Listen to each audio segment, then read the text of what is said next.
এতগুলা টাকা? আচ্ছা, মনে হয় কোনো গেস্ট ওয়ালেটটা ফেলে গেছে। ম্যানেজারের কাছে জমা দিয়ে আসি।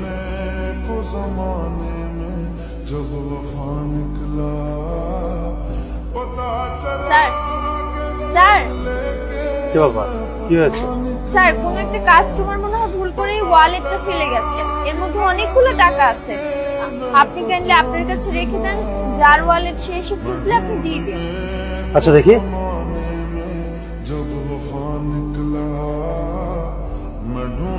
আচ্ছা ঠিক আছে, তুমি গিয়ে কাজ করো, আর যা মানি ব্যাগ সে আসলে আমি দিয়ে দেবো, যাও।